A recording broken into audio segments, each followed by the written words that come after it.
It is time. It is here. This is It's Your Business. We are brought to you by the Bold Business Podcast, your go-to source for navigating today's ever-evolving business landscape. And yes, as we are doing this live stream, it is Friday. It is 5 o'clock in some places and not in others. That's two of the three of us here, by the way. And I'm your host. Whatever other time you might have available. That's right.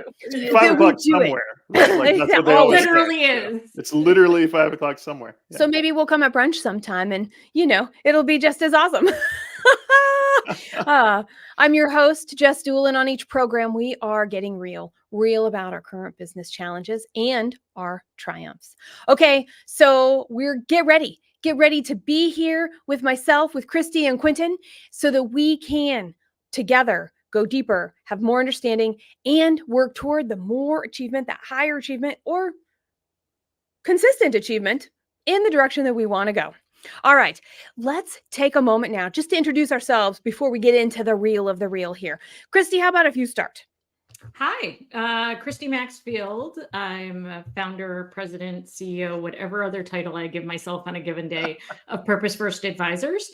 Emphasis on advisors because we like to be a trusted partner with the business owners that we support in mapping out their growth trajectory and helping them make a transition, whether that's out of the day-to-day of their business so they can enjoy the fruits of their labor, or actually all the way through exit. So it's an exciting space to work in. All right, Quentin. Quentin Ortega, or Q if you prefer. A lot of people call me Q.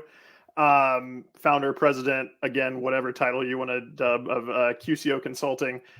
Similar to Christy, work on helping companies grow, create strategies, exit planning, and a little bit of everything in between, as well as some fractional operations work. So just helping companies be better companies, helping founders and business owners be better owners, and hopefully live more, let's say, full and complete lives along the way as well. So. I'm telling you, that's what it's all about. And Jess Dewell again, and I will tell you what we're doing at Red Direction is we are working with thriving, growing businesses that are creating and building. And the purpose of this is to get in, get deep, and then stand back and see where things fall. So we can go take action. We can go do the next things. And then we recheck in and we see what's going on. And so the work that we're doing is in the form of offsites and retreats, as well as just on-site work for a period of time so that we can take a big look to see what's going on, have some fun with it, and then off you go. Because until we take action, everything is just theory. And I'll tell you what, that actually, as I was preparing and making sure I had the right little thing today to say about myself, it made me think of our show, this quote. So I had to go find it because I'm like, excuses. Letting go of excuses. I think it's anonymous. So here I am searching everywhere for this thing. And it is true. I found it. When I lost all my excuses, I found my results. And it is an anonymous quote. I could not find it to be attributed to anybody. And I thought that was a really perfect quote for our conversation today. It's kind of like the things you're looking for in the work you're usually avoiding. Yes. I know that's not the exact quote, but sort of, if you're resisting something, that's probably where what you're looking for is hanging out. That's right. Yeah. Well, and so we were thinking about this ahead of time, and we were talking about this, and we're talking about being able to understand, why are we having this conversation today? And it can happen any day, but why now? Why now? Why right now? Why at this time? And it's because it's true. It's true that until we level up our advisor team, we don't have anybody to truly suggest, push, challenge us to make sure we're actually choosing. Because in the end, that is what it's all about. So the difference between, just to set this up, knowing what to do and actually doing it comes down to, who do we surround ourselves with? What would you add to that, Q and Christy? I mean, I would say this recording right now is a great example, because we held each other accountable for actually getting on and doing this live stream, right? We had some scheduling conflicts, but we still figured it out and found a time, right? And so in a way, we've kind of created our own advisory group to ourselves here. You read my mind, man. Yeah. Oh, well, and we have to claim it, to your point. If we don't claim it, we let it go by. If we go claim it and it's bad, so what? Let it go again. I mean, Hello, there's all kinds of sports where you catch and release. So what does this have to be any different when we apply it to business? It is okay. And every sport, it's practice, practice, practice, right? So we could have put this off for a lot of reasons, scheduling being one of them. But the fact of the matter is like getting on and actually having the conversation was more important to us than making sure it was exactly right. So, we're grappling with the same things our clients are with in terms of who do we surround ourselves with? What do we prioritize? What do we say is important? And then how do our actions actually reflect that? I love it. I will say too, like it reminds me. So a good friend of mine has really zoned me in recently on the idea of like there is no try, right? To sound like Yoda a little bit, but like trying to let me stop myself, removing that word from my language, right? And I think that we as humans, like for scheduling this, for everything else, we say, oh yeah, I'll try to make it to that. I'll try to do this. And I think that leads to a lot of issues for business owners, right? Like, oh yeah, I'll try to improve this piece of the business. I'll try to spend the time that I need to work on this, or I'll try to address the problem that this person has and help it. And there isn't, right? As they say, there is no try. Just focus on the results, focus on action, because that's what matters. It is what matters. And Babe Ruth said, I'm like filled with quotes today, apparently. Babe Ruth said, yesterday's results do not win today's games. Or a very close variation of that, right? Yeah. And I think that that's also really important. Sometimes we think, oh, we've been there, done that, so it's second nature to us. That's all I got to say about that. Well, and like everything we choose to talk about, we've heard it before. Like we've either experienced it ourselves. We have experienced it ourselves. Not if or maybe. And we've heard it from others, right? That there's I know I should, or I know about this. I know I could, I know. And then, so what is it? Have you chosen, if you're having that conversation with one of us, you've said, I'm tired of trying. I'm tired of knowing, but not of doing. I'm tired of relying on the prior results, expecting them to turn into future results. And you are, without even thinking about it, really trying to move beyond, whether you call it stuck or researching, planning. I mean, we all love a good plan. None of us is going to tell you not to plan. But when it's the execution that really matters. So that's what we're talking about it today, because we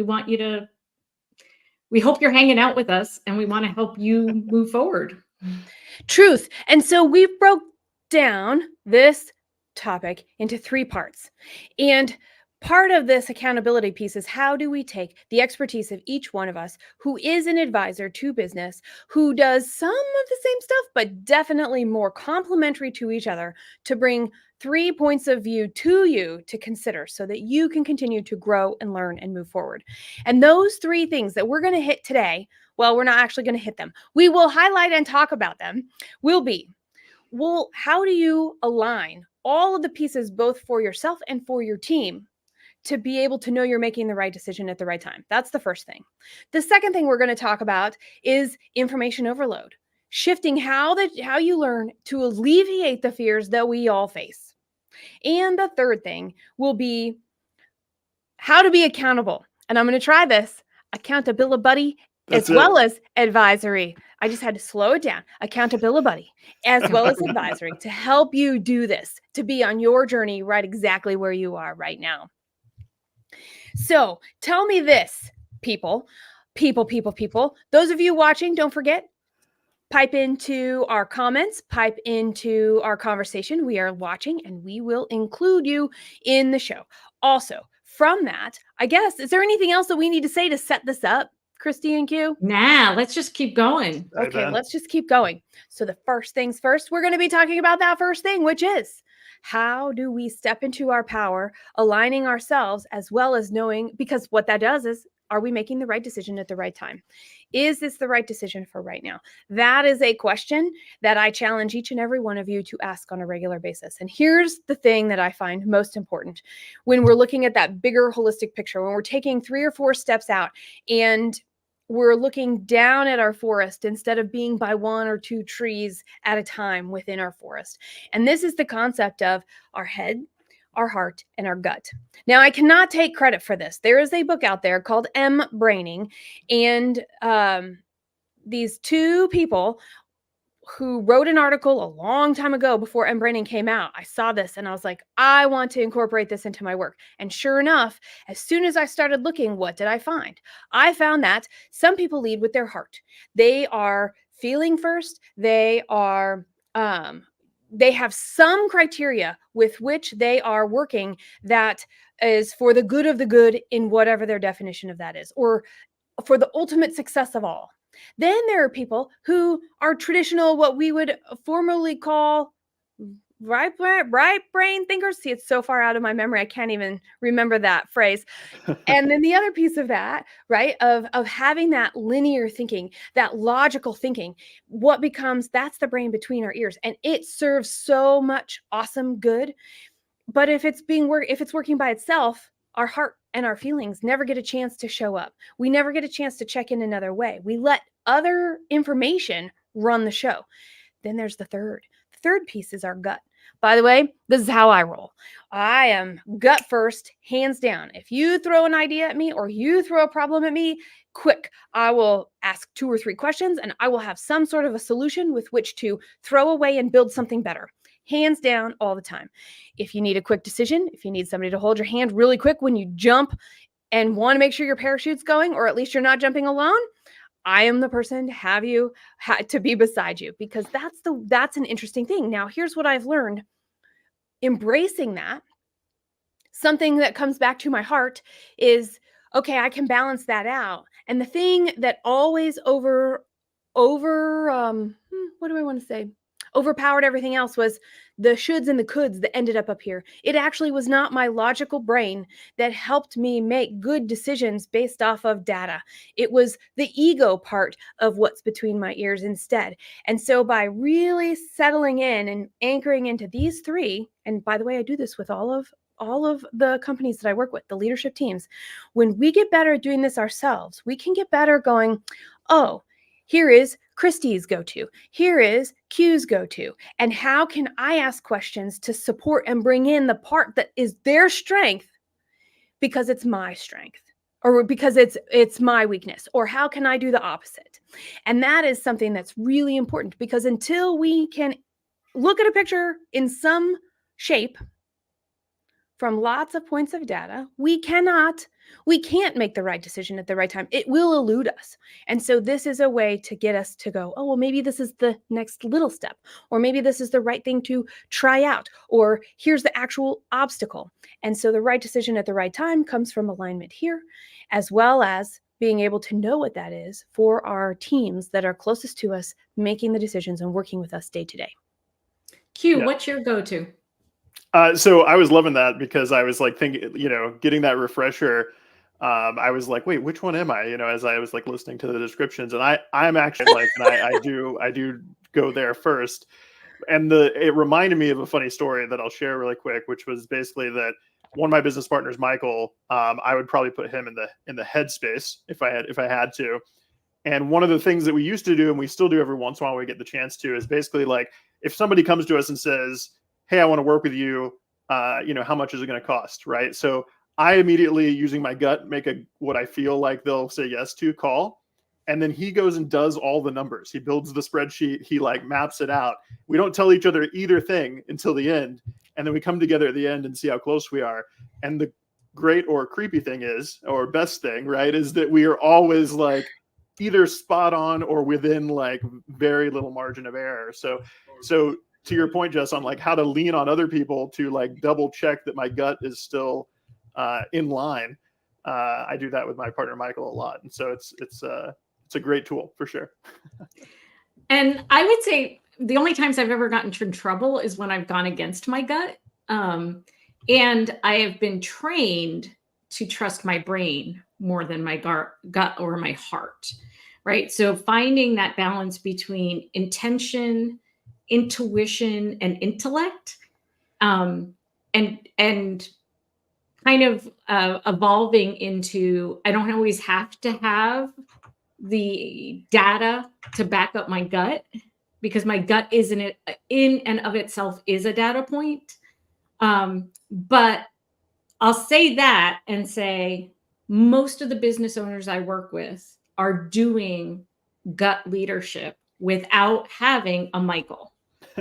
And so I am right. the Michael to most of my clients, because they'll text and call and email and say like, so and so called, they want to do XYZ. I know we were talking about pricing. What do you think about this price? And it's just a number. And then I take out the spreadsheet that we had been working on and I do all the inputs and I go, this is the number I came up with using all the things you told me we needed to put into the mix to make sure we were pricing appropriately and profitably. And so that, I think that tendency among the clients I work with to rely solely on their gut as they grow needs to then be complemented by more of that head piece. But they all have to be in alignment. If the head is saying do X, but the gut is saying do Y, I'm probably still going to tell you to do what your gut says. I believe you're onto something, Christy, especially because people who say, I don't like corporate and I'm going to go start my own business are not going to use their head primarily. And that is where an outside set of eyes that has that skill set or that can ask those questions is an incredible gift. It took me, once I learned about this, and again, I think I've known about this now for over 10 years, was when they first started publishing the research. We'll link to this because I want to make sure that since we're talking about it, we link to the guys that are doing this research. And I started to see it in practice and I just started to observe. What I realized was it doesn't take a lot for us to choose a secondary piece within ourselves to do that double check. Yeah. And I think that is one of the most powerful, fun experiments that when I say experiment to business, people tend to freak out. What are you talking about? We don't want to experiment. We want to know it's going to work. Well, of course you do. Yeah, but we're getting a little feedback on your mic there, Jess, just so you know, that fuzziness that we've heard before. I don't know. Oh, no. Here, hang on. Is that better? And you've got just such good stuff. We don't want it to get lost in the mix. Oh, I know. Is that better? Let's try this. I think that's better so far. Okay. Yeah. I think that's better. But I think I agree with you, right? Like, I think it's, Christy, what you said really stuck with me too, is like, I realized like for my own work, for my own businesses, I use my gut a lot, but you're right. For the people that I work with, I am the counterbalance, right? I put on a different hat, right? Depending on what's needed to like counterbalance them and provide some of that pulling away from their gut part. But at the same time, I lean in. I'm like, but if your gut doesn't feel it, like, you're not going to right, because it, right? There's so many reasons why, even if the numbers work, if the gut tells you no, that they're going to sabotage one another, right? Like, they really all, to Jess's point, have to be aligned, because in my language, that would be about a true choice, a choice that I'm not making because I think I should, and I need to live up to somebody else's expectations of this is what you do when you get to year 5, or this is what you do when you get a 6-figure contract, or this is what you do when after you've hired, your first couple team members. There are some things that make sense that everybody does because business is not that special after we get past, the whatever your secret sauce is. There are definitely mechanics that make sense and follow in sequence. But if you're just doing it because you feel like you have to, or you have to prove something or live up to somebody else's expectations, that's where the numbers can work out on paper. If your heart's not in it and your gut's not in it, you're not going anywhere. Yeah. And it will stop us from going toward whatever that priority is. And that's the key. And I think we've been dancing around it. And I'm just going to see if I can zero right in and say, in this realm, in this world, when we have dissonance and we start making zero progress, even though there's movement, we're not actually getting anything done. There are lots of quotes about that too, if we're going to stick with the quote things going on here. And so we got to get off the hamster wheel. And if we find ourselves or we don't see any movement, then it's time to really analyze where is it here first? Because ultimately, all this means when we're talking about this with the stepping into your power and claiming it to make the right decision at the right time, because you've got this, it's your clue. I'm not aligned. My priorities reflect what I value. Please remember that. My priorities reflect what I value. My action is what I'm prioritizing. So I can say I want self-care, but if I never give myself self-care, do I really want it? No. I'm prioritizing what is important. And it could be wrong. Can it always be changed? Sure. Until we accept the reality of what we're actually doing, we can't make that change, which means everything we do is a little bit in vain until we can know what's happening and move forward. You just reminded me of an article I was just reading the other day on basically how to improve sales conversations, right? You reminded me of it because, like, when people say they want self-care, but they don't take the actions to do self-care, really what they want is they like the idea of being someone who does self-care, right? Like, they don't really want it, but they want what they envision that looks like, right? And interestingly, coming from the other side, the sales article was really about when you're selling someone something, sell them the idea of what they could be with this, right? Because that's what we as humans often go to. And I think what we're talking about here today, to kind of reverse that back, is like, don't just, buy into this image and not take the action to get there, but really, like, break down the steps to get there and start taking them, right? So whatever that goal is of what you're desiring, for your business, for yourself, whatever it is, don't just fall in love with the idea, and then never take those steps towards actioning it. It'll also tell you you're wasting your time. If you break down the steps and you're not willing to commit to it, it's okay. Let it go. That catch and release might not be for you. Yeah.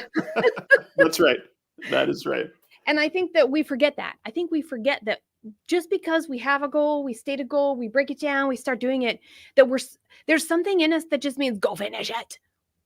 Where did that come from? We can put that. It came from people forcing us to finish books that were awful, because my husband will stick with a book that's awful. And I don't. I mean, like, at a certain point, life's too short. I got to move on. There are more books to be read. I got shelves full of books that need to be read. So somehow we've never talked about that, but that's like a trigger for me, Christy. Thank you. For some reason, like, for a long time, I guess because I was raised that way, right? Like, I would, like, force myself to read a book and I would go so slow, right? I was like, I don't like reading, clearly, because I never read. No, it was just because I was making myself finish the books I didn't like.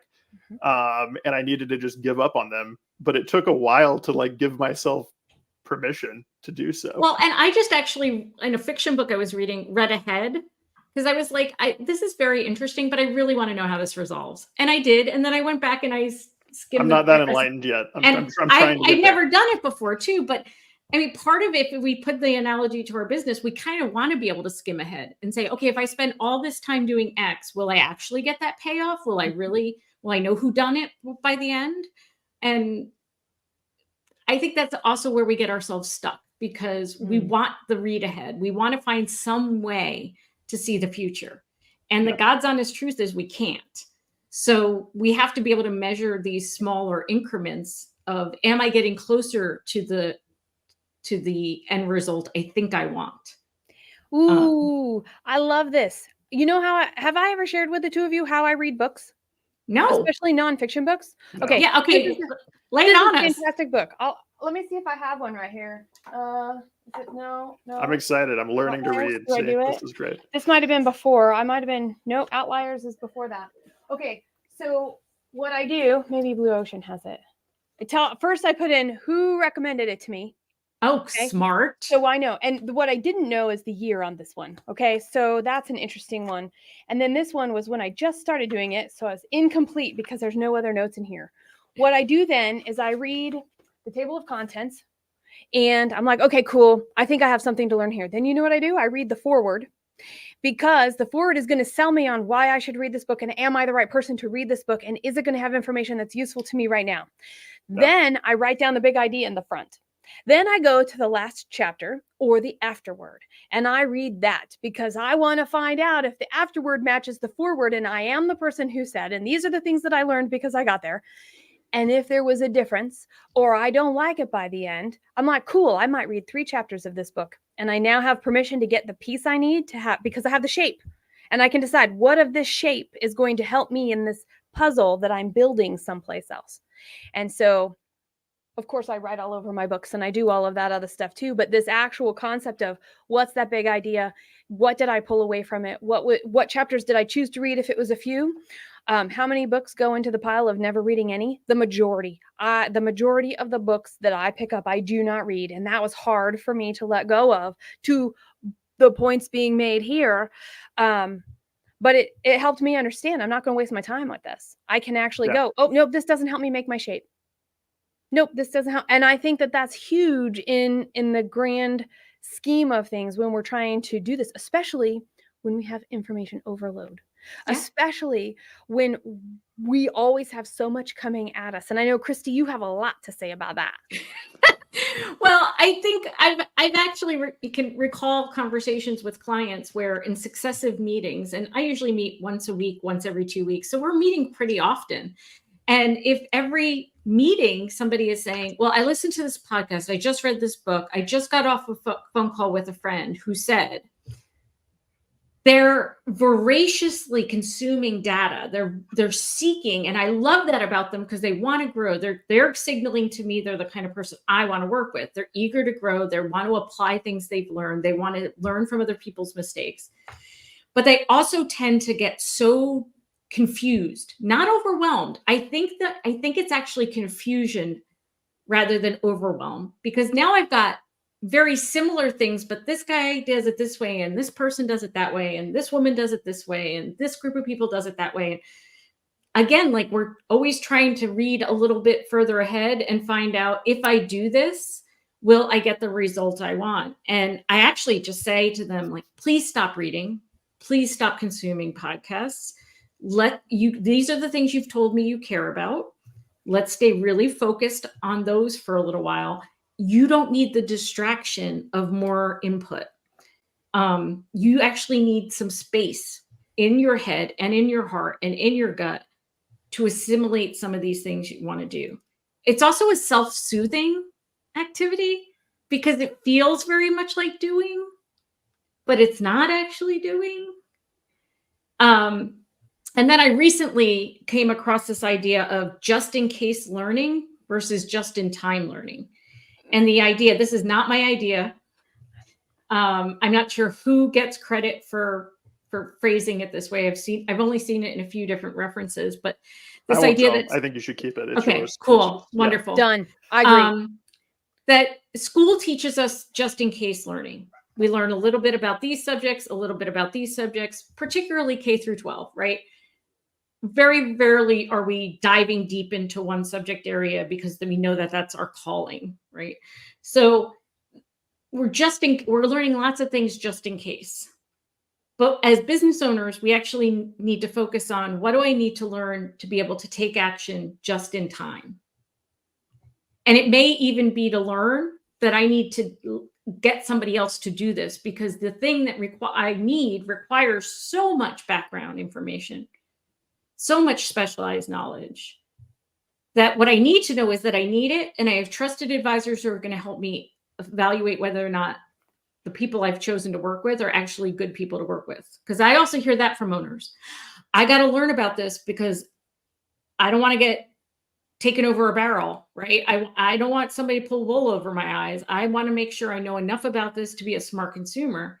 Well, you actually don't have time for that either. So who are the trusted advisors that you can bring who are going to help you do that? Mm-hmm. And then figuring out if this is your top priority. We know, like going back, we've aligned ourselves. We know what our desired goal is.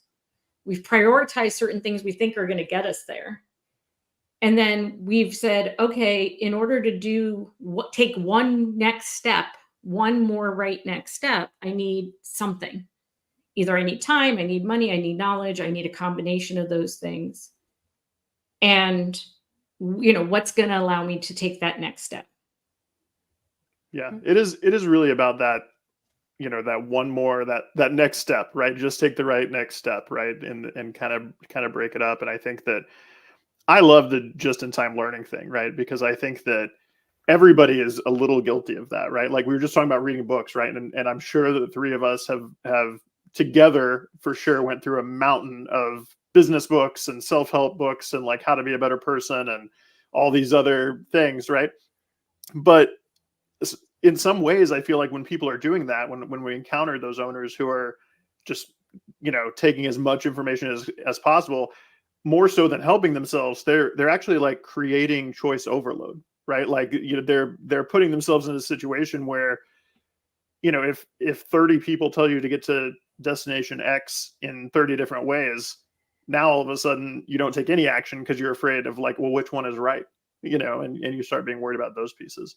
I love the idea of learning what you need and then just applying it right then, right? Stop seeking more. And because it's going to create new knowledge, it's going to actually teach you whether it's working or not working. And for me, that's also when my gut comes back into it. Like I do it and I'm like, oh, that feels right. That seems to be going where I'm going, versus if I have to force myself. I mean, I've used sheer force of will to make things happen before. I mean, I've willed things into being, and they're usually not the thing I needed or wanted. So if I can also relax enough to know that taking the next right actions may lead me a little bit differently than I thought, but I'm still in the general ballpark, rather than trying to force an outcome to feel the relief of having something resolved. Yes. That's a big less like, oh, I want the relief of resolution. So I force something to happen. Yeah. And that's not actually what's in my best interest either. Isn't that interesting? It's because I am always going to suck up information because I know somebody is going to be interested in the information and it will help them. So I am like the just-in-time go-to place of something when you need it. If you have a question, I will have a place for you to go look. That is a natural talent of mine. That's great. So to lean into that though, and to go, okay, so some of us, we were taught this, some of us, if we're working with small teams, or we are the only executive or the only owner, and then we have people around us, there's sometimes people we can't talk to. And so what do? We gather as much information as we can. And now we're out of our practice of, if we're only strong in one of our three areas, head, heart, or gut, then this confusion, I can totally see it ensuing. And what I've seen over time is and we all hear it. What can we say no to? So if you must do it that way because you think it's the right path, what, to Q's point, know what you need. And then with all the information there, what do? You've got to start choosing that choice. And that is a yes, no, maybe. And I love when I have to choose things and they get to go in the bin. It makes me feel so awesome. And the more I have in the bin, the better I know what I need. I'm not sure about you, but that has been my experience. And truly, especially when we're talking with single or duo business owners or founders. And then even if you get up a little bit higher, it becomes a little more complicated. But I will tell you, in general, the more that people say no, the best is what's left to determine that right next step. Yes, because there's a fallacy too that if I keep my options open, then somehow I either defy the laws of physics and I live forever and I get to do all the things because I never had to choose a thing. There's a book called 4,000 Weeks, and it basically is a slap in the face of your mortality, right? Like snap out of it. You're not going to live forever, right? But making choices, it sounds so obvious and so simple. But actually making a choice between A and B, or A, B, C, and D, or the whole freaking alphabet. Choosing one. With subletters. Yes. Choose one. Because here's the thing. You can go back and change your mind. There's almost no decision you're going to make that shuts every other door or window. Yeah. And if you do it small enough and fast enough, that's even more so, right? If you go sink $3 million into something, you're closing doors and windows, right? And the bet better be paying off. But if you sink 300, 3,000, 3 hours, we can better see if we need to make a different choice along the way. But choosing Choose, make a choose. choice. Just choose, right? Just choose. By the way, all you gut people out there, let's say you go with the biggest one and just go. A new set of options will appear. So don't freak out too much. They're just going to look very different than what you started with. So you will shut the doors on your previous ideas and have to be ready for what shows up. And by the way, that's also true with the lower numbers also. Yes. Because we may learn something and it may take us by surprise that made most of our other ideas moot, unusable, not right anymore. And I actually think that's the scariest. It doesn't matter if it's $1, $1 million, $100 million. It matters that we've made that choice. And then what does it do? And there's always going to be something else. I love that decisions are never set in stone. And I've always said, sometimes you just got to get to the next moment. It doesn't even have to go the next week or the next year. Sometimes it could just be to the next moment. Just something. Just choose. That's the summary, right? Like, it's funny, Christy, clearly we're in each other's heads, because as you were talking, before you said it, I just wrote down, you can revisit choices. Like, just remind everyone, like, it's not set in stone, just like you said, right? Like, and it's a continuous learning cycle, because you're going to have new input, you're going to have new info, and, don't feel like you have to. You want to have enough info you feel confident, but you don't have to have all the info before you make a move, right? It's about because it's impossible, right? Like, so that goes, like, confidence has to be intrinsic too. Like, when I did my first startup and quit a good job, went without pay for a while, all that, I was betting on myself, just like every business owner does. We bet on ourselves. And I knew I was a good bet because I knew if it didn't work out that I could go get a job and I would work really hard. And even if I didn't love what I was doing, I still wouldn't neglect taking care of my family and fulfilling whatever obligations I had. Right. So I could trust that, and I could have confidence that I had enough. I was in my 30s when I did that. I have enough evidence to say I've never let myself down in a way that I should believe that somehow now suddenly I would become a person who, if this didn't go the way I wanted it to, I couldn't pull myself out. So I didn't know how it would happen, and I didn't know what plan B would be. Actually, I had to let go of plan B in order to embrace plan A 100%. And once I did that, then I could fully focus and do that thing for the period of time I did it, and then turn my attention to something else. But my confidence has to actually lie in me. And that's the irony. Like, we're talking to business owners. They've taken the biggest bet of their lives on themselves already. And I'm sure there's research on this about that first time. It's almost like you don't know what you don't know. And there's something sacred about the naivete of taking that bet on yourself. And then after, you're like, oh, the stakes are higher. Mm-hmm. Well, the stakes were really damn high in the beginning too. You just didn't know it. Yeah. You add employees, stakes are higher. You add equipment, you add facilities, you add partnerships, you add distributors, you add customers, stakes get higher. But that's why it's even more important to bet on find different ways to validate your own ability to make choices. That true choice, knowing it. And here's the thing. All three of us have not gotten as far as we have gotten by ourselves. We have had not only peers and accountability buddies. I'm letting it slip again. I got to keep getting this practice in. It's good. We're going to get Garanimals and become accountability buddies. That's right. And to have that outside set of eyes, somebody who, and this sometimes needs to be somebody that has your best interest in mind and will challenge you not only from a place of love and support and kindness and excitement for you, but also because your goals are known and the reality of your goals may not be fully understood. And this is what an outside set of eyes and an advisor is all about.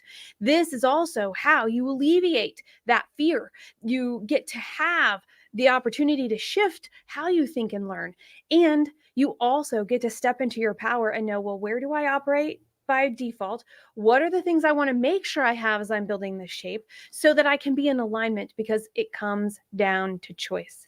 And so before we get into our third part, I want to do a quick interruption here and say, hey, let's introduce ourselves one more time. Quentin, go for it. Yeah. Quentin Ortega, or Q if you prefer, president, founder of QCO Consulting.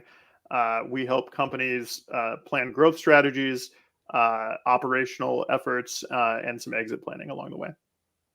And Christy Maxfield, Purpose First Advisors, working with growth-oriented business owners to achieve their growth goals and prepare for whatever's next in their business. And I think, Q, you said this earlier, and that usually comes with some fractional operational stuff. So, being that partner, being that advisor who can really dig in and help you understand your business and make decisions.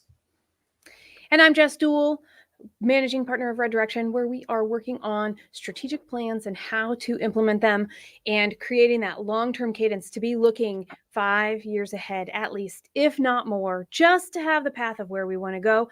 And of course, break things along the way. How do you say no? How do you say yes? How do you stay excited? All of the things. And I'm honored to also be the host and the producer of the Bold Business Podcast, which is bringing this program, It's Your Business, to you today. Okay, so jumping in.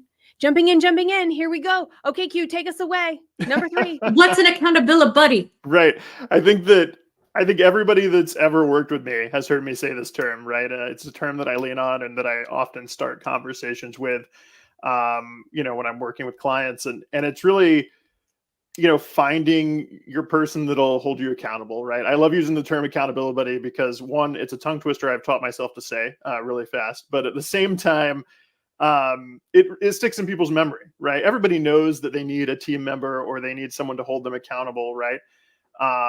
But accountability buddy just sticks as a title. I think I should start making shirts or something, right? Like, yes, I'm an accountability buddy, right? That's see my merch store after this for that, those designs. But I think that the thing I like to also stress to people is that your accountability buddy, or accountability partner, I'm going to say it 30 times here. It often is an advisor, right? It's often one of us, like on this call, who's coming in, they're learning your business, they're spending time with you. And what I tell people is, they should treat me, they should treat us as managing members of the team, right? Like the great thing that we are is another experienced business advisor voice in the room, who can call you out on the hard pieces, right? Who can, they can say the things that you don't want to because you're tied to it, right? Because your life is tied to this venture. And so having that accountability partner, who can come in and ask those tough questions becomes super important. And it doesn't have to be, obviously I think that advisors like us are a great resource for that. But if you don't want to work with somebody like me, a spouse, a colleague, someone else who's also a business owner who's detached from your business, right? So that they can ask you tough questions.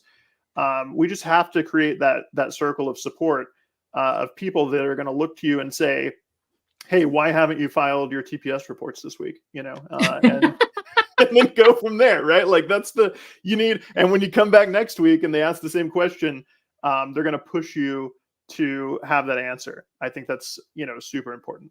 Yeah. I was raised in a family business and my parents actually my dad owned it. My mom worked in the business for a period of time. And I find that the spouse piece is actually really hard. That it's not that they can't be a great business partner. It's not that they can't be an accountability partner, but a spousal relationship you are, as a business owner, you are wearing your spouse hat because your business takes care of your family.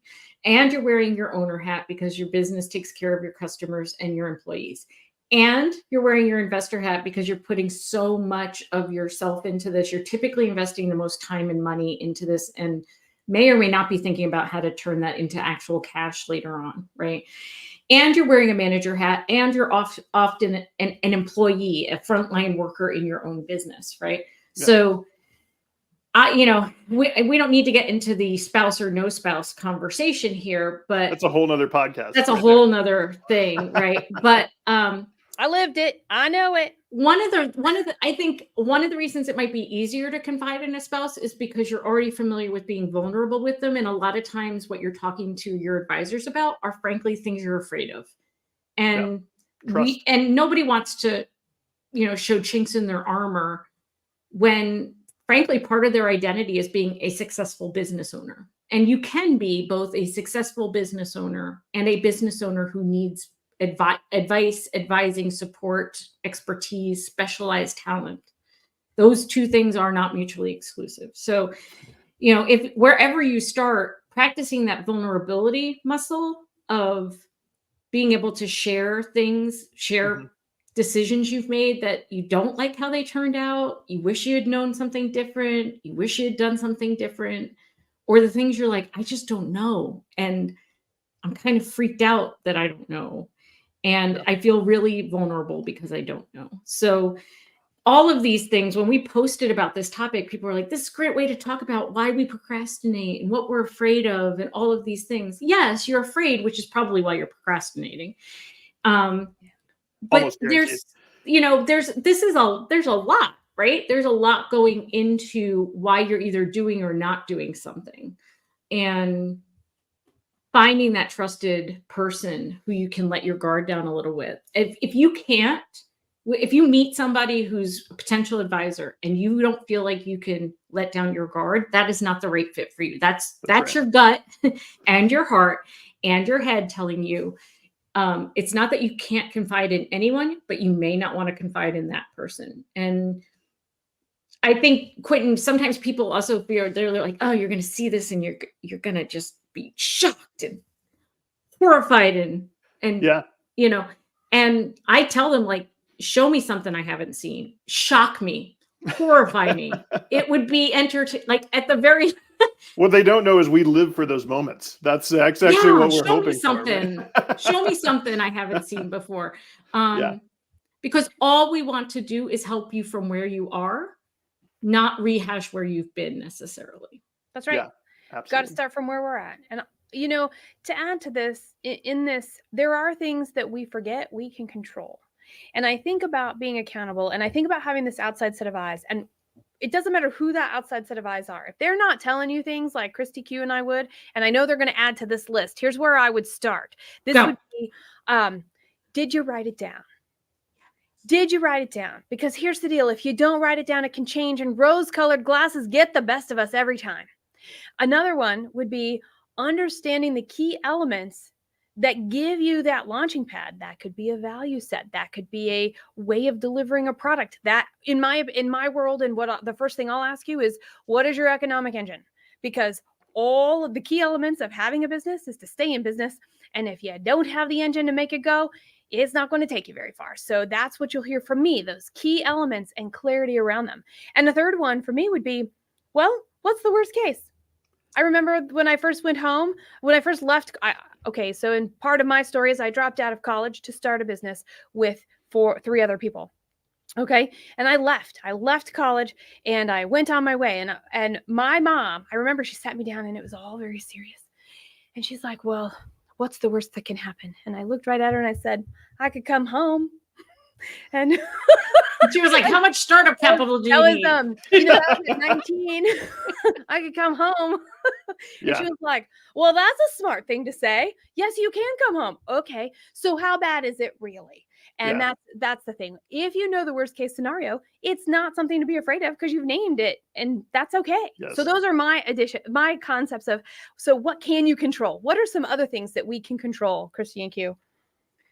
Well, I'd ask you, did you write it down? Did you set a date by which you want to see that happen?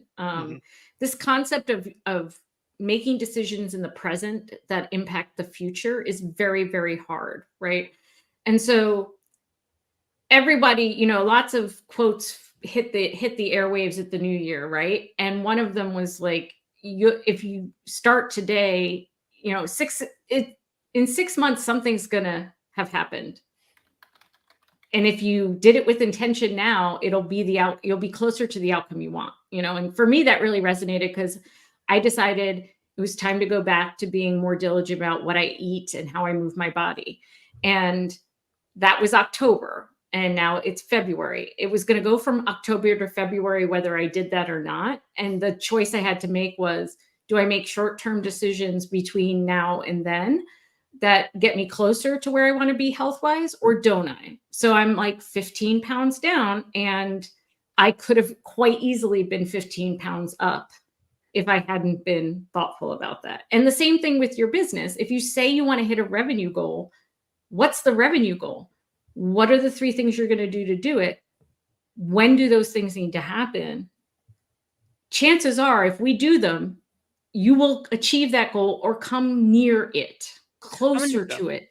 And I'm going to jump in here and say, I heard Christy say 3 things. This is not the task list to execute said thing. This is the 3 things to do. Very, very different when we're talking about that practical and actionable piece right now. So I wanted to point that out because I get that. And Q, cut me off and throw in yours because I'll just keep going. No, I think the only thing, 100% all of those things, right? And so I think the only other thing that I would really add is really a throwback to our last podcast that we did, which is like finding your true north, right? And making that reflect what you've decided to do, right? So all of us have this like place where we check first, whether it's your calendar or your to-do list or whatever that is, making sure that those tools that you're surrounding yourself with reflect these goals that you've set, right?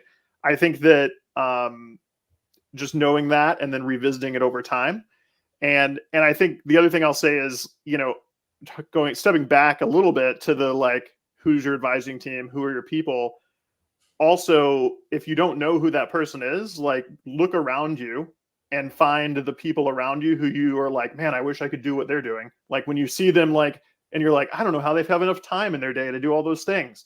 Those are the people to go ask and be like, be my accountability partner, be my accountability buddy, or at least learn how they're doing it, right? Because guaranteed, all of these top performers, all these people that you look up to, that you aspire to be, whether that's business or sports or whatever it may be, they have a team, right? They have advisors, they have accountability partners themselves. And so I think that it's important to like remember that everybody has this. Nobody is a solo actor out there. All these people who are performing are surrounding themselves with those accountability partners. And so look for the ones around you who you say, wow, you're doing this so well. And then remember that they're not just doing it on their own, and then ask them how they're doing it with the help of accountability. Yeah. And if they are saying they're doing it all by themselves, they're probably also not achieving quite as much as they purport to be achieving.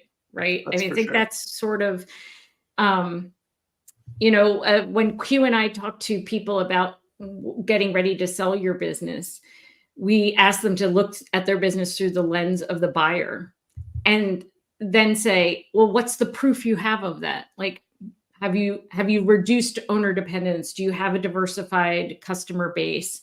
Have you documented all your procedures? Do you have a good team in place? And they're like, yeah, I'm going to give myself the highest marks. I've got all the stars. And then it's like, okay, so prove it to me. Like, it's not that I don't believe you. It's just, especially if we're going to do a business transaction, if that's how confident you feel, then I would expect that there would be artifacts that would substantiate that, right? So show me the money. And in the same thing is sort of like, look for those proof points of the people around you of, what are they saying? Who are they saying they work with? How did they say they learned? What are they trying to give back? Yeah. Given what they've learned. Absolutely. And I think, and it's great also, I feel like we're in each other's heads because Jess, when you started saying that earlier, I literally wrote down 10 minutes ago, I wrote down, what's the worst outcome? So, and then you were like, what's the worst outcome? I'm like, this is perfect. So we're all in step. Like all of us have seen this from different angles. That's right. I talk with my, clients about that all the time. I'm like, if you make this decision, what really is the worst outcome? And I think that part of like helping them see that it's not that bad in almost all cases, right? And then 2, saying, well, even if you make a decision to go down this path, you're not deciding to just go from A to Z, right? There's the whole alphabet in between those 2. So if you're going to go down path A, next step is B. It's not just right to Z. So breaking these things up into those small, consistent chunks, I'm hoping that Jess has a quote here because she's been the quote person. I can get one. Hang on, keep talking. Yeah, for this of like, how do you bring take small, consistent steps, right, towards actually implementing this change. Change doesn't happen overnight. It never happens as fast as we as business owners want it to. We always want it to be faster. And so celebrate those steps along the way, but break it down. And, I would say also go by Jess's quote a day calendar, where she talks about all these things. So. That'll also be in the merch store afterwards. Yeah, also in the merch store afterwards. I was gonna say, well, it sounds like this is coming. It sounds like this is coming. I Here's think one of it my- is. This is a variation of it. Success is only achieved by those who don't know that failure is inevitable. Okay. Then there's another one. Well, we could go all the way back to Stoics. The secret of change is to focus all your energy not on fighting the old, but in building the new. That's Socrates. And then, of course, can't leave out somebody like Guy Kawasaki, who said, "Ideas are easy, implementation is hard." That's right. Yeah, ideas are a dime a dozen. Q and I have worked with people where we've said, listen, we've actually literally heard the same idea before. Mm-hmm. Because I think when I was leading that program, it was like, there are 7 billion people on the planet. Chances are somebody else has thought something similar. Yes. Yeah. Yeah. If I have one more person pitch me a replacement for business cards that's digital, that was the one that Christy and I always got. I would be like, so always. LinkedIn. Got it. Cool. Everybody check it out. Yeah. And so speaking, and so I think we're kind of starting to get to this where we're sharing our biggest takeaways, but let's call it out. What are our biggest takeaways, Christy and Q? I mean, I can start mine because mine's fresh. We're just talking about it. Find your accountability partner, your accountability buddy. Break down the changes that that you want to do into smaller steps and celebrate those along the way. And know that, no matter what I'll steal Jess's here, like the worst outcome is probably not that bad, and you're going to revisit it along the way, right? Like, so just know that you can make a choice and start acting so that you can then come back and assess that along the way, because ideas are dime a dozen. Action is what matters. So just start taking some action and the path will become clearer. Yeah. We haven't said this explicitly, but the person who can live through the discomfort of change and who can deal with the boredom of change, because small consistent steps, eating a healthy breakfast every day is freaking boring. It's that I don't see any major return. I got to keep doing it knowing it's going to be a cumulative effect. So embrace the power of compounding. Small things done consistently over time actually do add up to big things. And know that your competition's probably not going to be as willing to be bored or uncomfortable. And if you can live with some boredom and some discomfort and keep doing the thing that really we do know works, whatever that may be, I think you end up getting way farther ahead than you think, right? So it's turning whatever's in your head into action, however small, however seemingly inconsequential, really is going to get you way farther than you imagine. And then acknowledge whatever fear you're feeling. It's not that we don't feel fear. I think we've gotten really good at being aware of what's going on, because, I like to doing actually alleviates my anxiety. If I just had to sit with the idea of all the things I could be doing, I would need more medication. Right? So then the question becomes, am I doing something that actually takes me closer to where I want to be, or am I simply doing in an effort to try and diffuse some of this anxious energy that I have? And if I can actually choose to do something that's putting me closer to where I want to be, I can achieve both outcomes. I can take the action, which is frankly just to get the anxiety levels to go down.